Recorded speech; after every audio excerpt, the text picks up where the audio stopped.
Hello students and welcome back to channel Siraj tech daily study. आज हम start करने जा रहे हैं न्यू टॉपिक जिसका नाम है वैल्यू ऑफ सप्लाई। ये टॉपिक है ये TY BCom, TY BAF, MCom, TY BA में सबके लिए इंपॉर्टेंट होगा। तो स्टार्ट करेंगे आज से क्लास।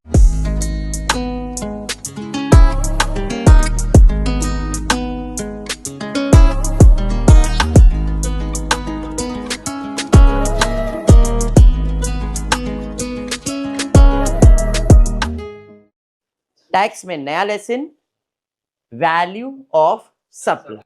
नाम से पता चल रहा है कि आपने जो सामान बेचा है उसका वैल्यू निकालो और कुछ नहीं करना इस लेसन में। जो आपने सामान बेचा है उसका वैल्यू। सर तो इसमें क्या सोचने का, मैंने 50,000 का बेचा है उसके बाद जीएसटी ऐड करो, बता दो। लेकिन कभी कभी उसका वैल्यू निकालने के लिए कुछ कंडीशंस होते हैं गवर्नमेंट के लिए कि भाई हम इस चीज को कंसीडर करते, इस चीज को कंसीडर नहीं करते वैल्यू ऑफ सप्लाई में। एग्जाम्पल के लिए कि मैंने गुड्स इंपोर्ट किया या गुड्स मैंने एक्सपोर्ट किया, एक्सपोर्ट पे तो जीरो टैक्स है, लेकिन जब मैं गुड्स इंपोर्ट कर रहा हूँ, बराबर है, और इंपोर्ट कर रहा हूँ तो 50,000 का गुड्स आया, उसके बाद ट्रांसपोर्टेशन का खर्चा भी आया। तो ट्रांसपोर्टेशन का खर्चा हमको ऐड करना है कि नहीं करना है वैल्यू ऑफ सप्लाई में, वो सीखना पड़ेगा। भाई ट्रांसपोर्ट किया लोडिंग चार्जेस भी उसके अंदर आ गया है, तो क्या वो भी मेरे वैल्यू ऑफ सप्लाई में ऐड होगा कि नहीं होगा, ये चीज हम सीखेंगे। कौन से एक्सपेंसेस को हम लोग उसमें ऐड कर सकते हैं to find value of supply and कौन से चीजों को नहीं करना है, ये चीज सीखना है इस लेसन के अंदर।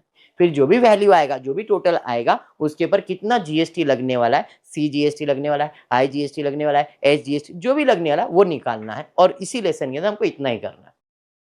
इस लेसन के सम्स ज्यादा आते हैं बोर्ड एग्जाम्स में, मतलब तुम्हारे सेमेस्टर एग्जाम्स में। क्लियर है क्या? चलिए, टेक्स्ट बुक में क्या है नहीं है, वाह पहला ही आ गया, इतना बड़ा चीज। डरना नहीं है, शॉर्ट में एक्सप्लेन करने वाला, फटफट एक्सप्लेन कर दूंगा। थ्योरी पार्ट है, मेरे को भी समझ में आता है। Value of taxable supply under section 15 of CGST act 2017। Price is sole consideration, मतलब प्राइस एक ही चीज है, सिर्फ प्राइस ही एक कंसिडरेशन के लिए अपने को लेना है। यस नो, इफ यस तो ये condition, if no then this is the condition, and if this is not the condition then what will be the condition. क्या इंग्लिश था, वाह। सबसे पहला, इस प्राइस अगर अकेला एक कंसिडरेशन नहीं है, no value of supply as per section 15 subsection read the rules दिया। सबसे पहला बोला है रूल 27, अलग अलग रूल्स है यहाँ पे, रूल 27, रूल 28, रूल 29, 30 एंड 31। अगर प्राइस अकेला ही सोल कंसिडरेशन नहीं है, अगर प्राइस अकेला ही सोल कंसिडरेशन नहीं, मतलब सिर्फ प्राइस ही वैल्यू के अंदर नहीं, और भी बहुत सारी चीजें हैं, तो क्या क्या चीजें हैं?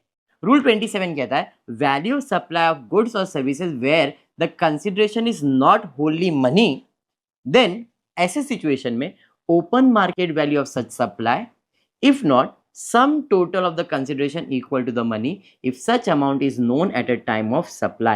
पहला पॉइंट है ए में उसने बोला है अगर आपका पैसा ही कंसिडरेशन नहीं है तो ऐसे सिचुएशन में open market value of supply, open value of supply मतलब मार्केट में जो वैल्यू चल रहा है हम उसको कंसिडरेशन कर सकते हैं।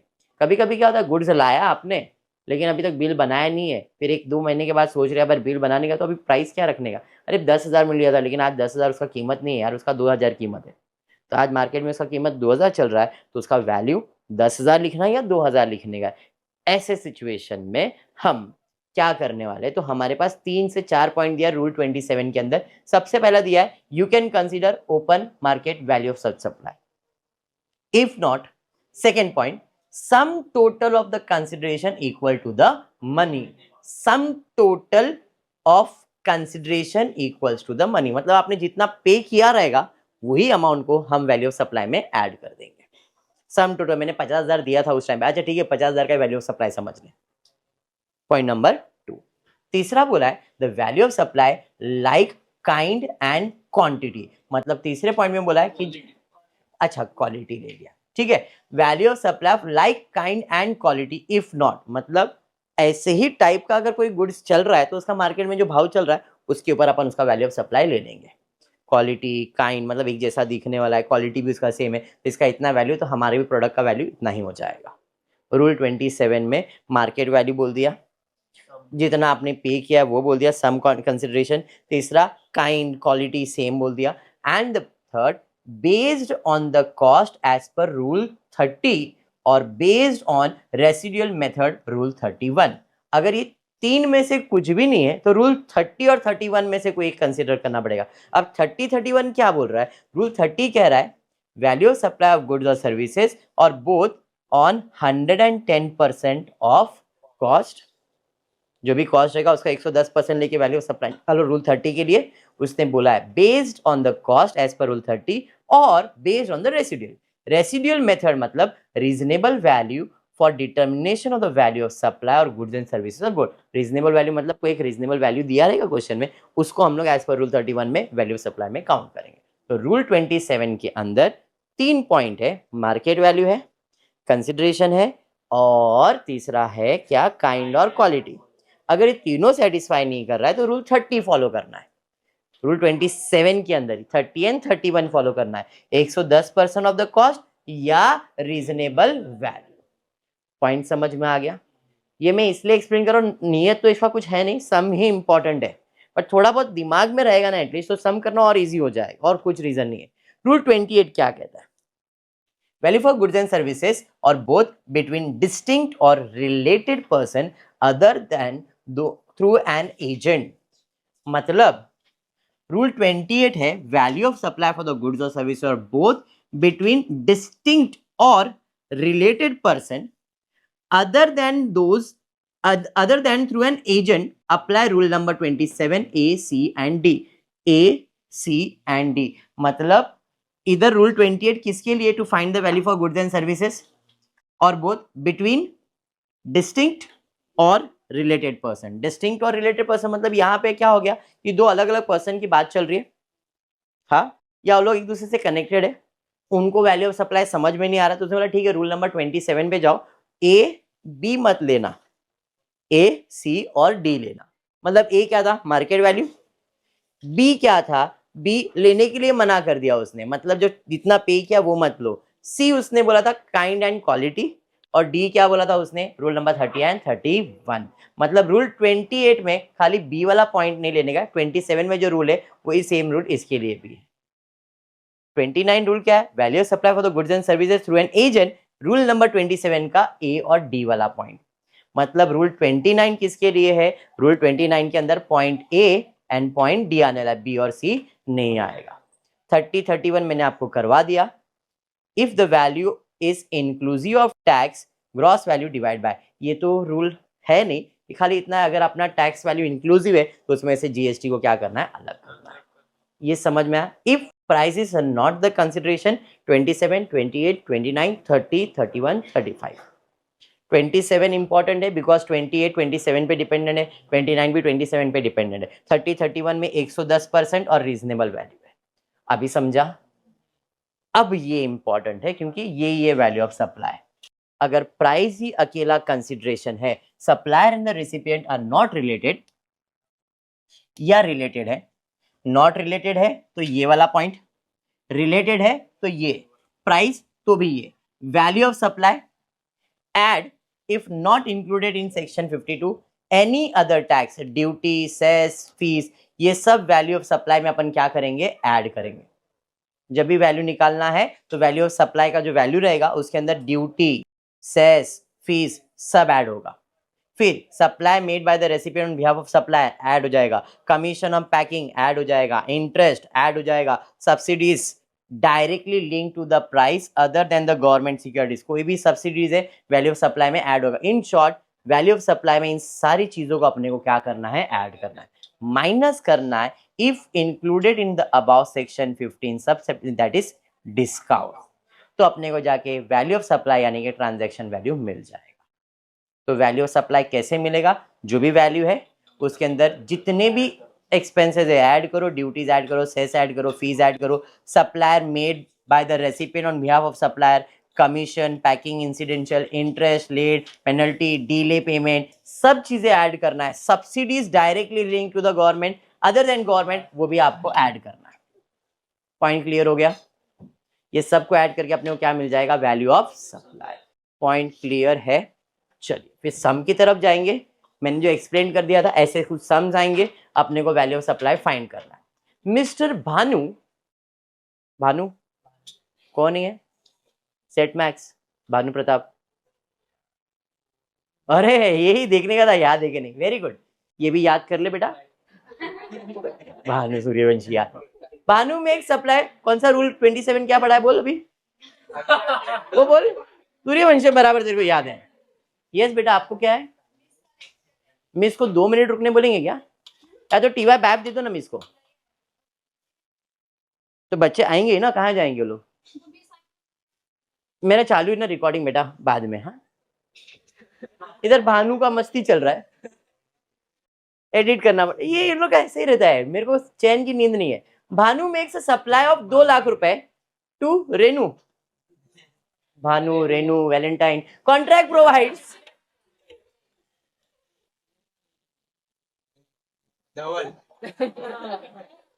ठीक है पढ़ाने दे। भानु ने कितने का सप्लाई किया है? 2 लाख का। किसको किया है? रेनू को। Contract provider Renu will pay 50,000 to Bhanu and 1,50,000 to Venu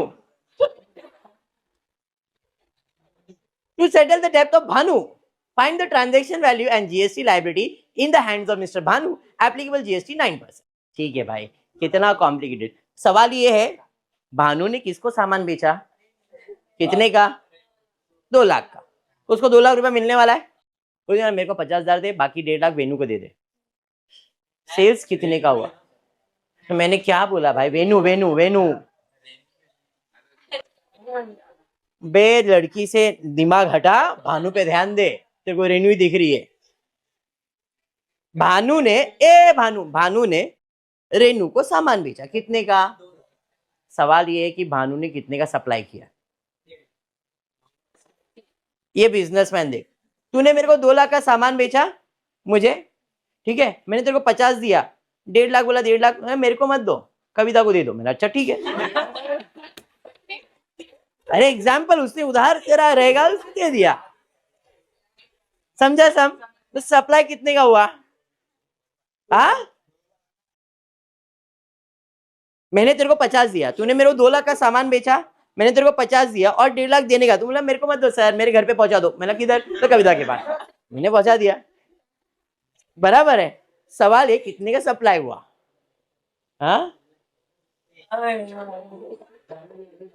payment Bhanu को किया, पेनू वेनु वेनु वेनु कर दिया, कितने का बिजनेस हो गया? 2 लाख। इसके बाद जीएसटी कितना लगेगा? 9%, 18,000, बराबर। Payment to the third party is a money is also a monetary consideration. Hence, the value of supply is 2,18,000. 18 plus 18, 2 lakh ज्यादा हो जाएगा ना? ये 99% ईच था, तो 2,36,000. सम is completed. Value of supply समझ में आया? ऐसा ही खेल खेलना है अपने को। चलिए दूसरा प्रश्न पे जाते। Admission of true theatre. Oh my god बेटा, मूवी भी जा रहे थे। Admission to true theatre is 90 पर टिकट फॉर मराठी ओह तुम्हारे लिए आया है। As well as Hindi movie plus entertainment tax 10% on Marathi movie, 20% on other language. काय जरा ऐकून घ्या, 90 रुपीज मध्ये तुम्हाला कुठला मूवी बघायला भेटणार? एज वेल एज हिंदी पण। Wow. Plus plus plus entertainment tax 10% मराठीवर आणि 20% अदर लँग्वेज। अदर म्हणजे इथे कुठला अदर आहे? हिंदी। क्या बोल रहा है? समझ में आया ना? हमें गुजराती पण सीख लो। अबे तेरा क्या मारवाड़ी क्या है? गुजराती है, चलता है। ये क्या हिंदू विंदू क्या कर रहा है सब? In the month of November के महीने में, फरवरी होना चाहिए था, true theatre sold 2,000 ticket for Marathi movie, 1,500 ticket for Hindi movie. Find the value of taxable supply applicable GST 18% and 28%। 18% Marathi के लिए, 28% हिंदी के लिए रहेगा। चलिए सवाल है, अपने कितने का गुड्स या कितने का सामान बेचा है? मराठी मूवी का टिकट कितने का था? बराबर, 1 टिकट का। मराठी टिकट बिका कितना? 2,000। जो मराठी मूवी था उस पर टैक्स कितना लगने वाला था? 10% मतलब 9 रुपया। हिंदी मूवी भी 90 रुपए का ही था, बट टैक्स 20%, टिकट बिका कितना, तो मेरा वैल्यू ऑफ सप्लाई ये रहेगा ना, 90 प्लस 9, 99 रुपीज का टिकट 2000 में बिका, और इधर 108 का टिकट 1500 में, सॉरी 108 रुपए में 1500 टिकट बिका है, तो अपने को वैल्यू ऑफ सप्लाई मिल जाएगा। चलिए कैलकुलेट करते हैं, देखिए रेट पर ticket, additional tax, net value, number of tickets, इस पे जीएसटी 18%, इस पे जीएसटी 28%। मराठी मूवी 99 में बिक रहा है, 2000 टिकट बिका। हिंदी मूवी अगर मेरे को जीएसटी निकालना है तो मैं इस पे कितना परसेंट निकालूंगा, 18%, इस पे कितना निकालूंगा, जीएसटी निकाल, बराबर है 18% मतलब 9% 28 मतलब 14% 1,98,000 का 9% निकाल लो, 17,820 दोनों में आएगा। 1,62,000 का 14% निकाल लो, क्या चिंदी चिंदी समझे, समझ में वैल्यू ऑफ सप्लाई क्या है, पक्का समझा। चलिए पेज नंबर 225 पे है, sum number 3, Ram sold goods to mister Lakshman ₹50,000 as per the contract of the sales. Ram is required to deliver the goods in the premises of Mr. Lakshman. Ram hired a transport for transportation of delivery of the goods. However, the freight is paid by Lakshman to the transporter 2,500. Find the transaction value of the supply for goods. Question क्या है समझ में, राम ने सामान लक्ष्मण को बेचा, कितने का बेचा, as per the contract Ram को बोला गया भाई तू मेरे घर तक पहुंचाएगा गुड्स, प्रीमाइसेस ऑफ लक्ष्मण, बराबर है, ठीक है पहुंचा दूंगा। ट्रांसपोर्टेशन का खर्चा लगा, और जो ट्रांसपोर्टेशन का खर्चा हुआ है, mister Ram hired the transporter for transportation of delivery of goods, however the freight is paid by Lakshman, कितना 2,000। Find the transaction value, sales value कितना हुआ वो पूछा गया है, कितना हुआ सेल्स वैल्यू, 50,000 के 52,500, बस यही सवाल है, और जो भी आएगा उसमें जीएसटी बीएसटी तो कुछ बोला ही नहीं है। 52,500 के 50, हमने वैल्यू ऑफ सप्लाई कितने का बेचा था, freight paid by which is freight paid by the recipient for the supply which is supplied in liable to pay, कितना, टोटल टैक्सेबल वैल्यू कितना, अरे बात समझ में आया, क्या बोला गया, अगर फ्रेट रेसिपिएंट भी भर रहा है तो it is a part of your supply and you need to pay that, इसके लिए अपना वैल्यू ऑफ सप्लाई कितना है 52,500, सब अंडरस्टूड, पक्का।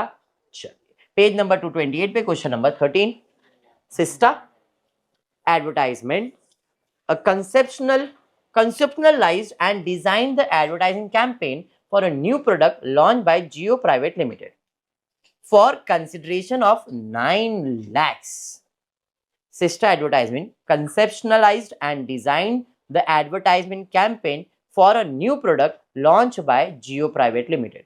जियो ने कोई नया प्रोडक्ट लॉन्च किया है तो उसके लिए एक सिस्टा करके एडवर्टाइजमेंट कंपनी है, उन्होंने एक कैंपेन लॉन्च किया, एक एडवर्टाइजमेंट लॉन्च किया और बोला भाई कितना लगेगा, 9 लाख रुपए, हम तुम्हारा सब एडवर्टाइजमेंट करने के लिए रेडी है, 9 लाख दो, सब हमारी रिस्पॉन्सिबिलिटी रहेगी। बोला okay fine. Sister advertise owes 10,000 to one of its vendor in relation to the advertising service. Sista को किसी को 10,000 रुपया देने का है, बोला तुम्हारा जियो वाले से बात किया, ये मेरा जियो वाला भाई तुम्हारा एडवर्टाइजमेंट करना है नया प्रोडक्ट का, 9 लाख रुपया लगेगा। बोला ठीक है, वो बोला ठीक है कोई प्रॉब्लम नहीं है। अब मुझे 9 लाख का एडवर्टाइजमेंट करने, मेरे एक कंपनी को हायर किया है, उसको 10,000 मुझे देने का है, किसको देने का है, सिस्टा को, ठीक है। तो इधर बोला उसने sister advertising owes 10,000 to one of its vendor in relation to the advertising service provided by it to Jio Private Limited. Such liabilities of Sista Advertisement was discharged by Jio Private Limited. Delay the payment of consideration and thus the payment of 25,000 as interest. Determine the value of taxable supply by Sista. अब हुआ ये कि मैं जिस agency से बात कर रहा था उसको मुझे देने का था कि मेरे को मिलने वाला था, तो बंदे को इट इज ओज ₹10,000 टू वन ऑफ इट, ओज मतलब मुझे पे करना था, कितना पे करने का था, 10,000। तो मैंने जियो वाले को बोला भाई वो कंपनी को मुझे 10,000 देने का है, कोई नहीं मैं दे दूंगा, आप टेंशन मत लो।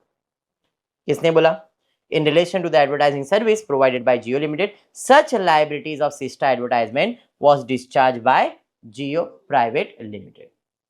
अगर पेमेंट डिले होता है, delay the payment of consideration and दस पेड 25,000 फॉर इंटरेस्ट। अब पेमेंट की बात हुई कि पेमेंट डिले होगा, तो हमने क्लियरली बोला था जियो वाले को भाई पेमेंट डिले करोगे ना तो 25,000 का इंटरेस्ट चार्ज करने वाले।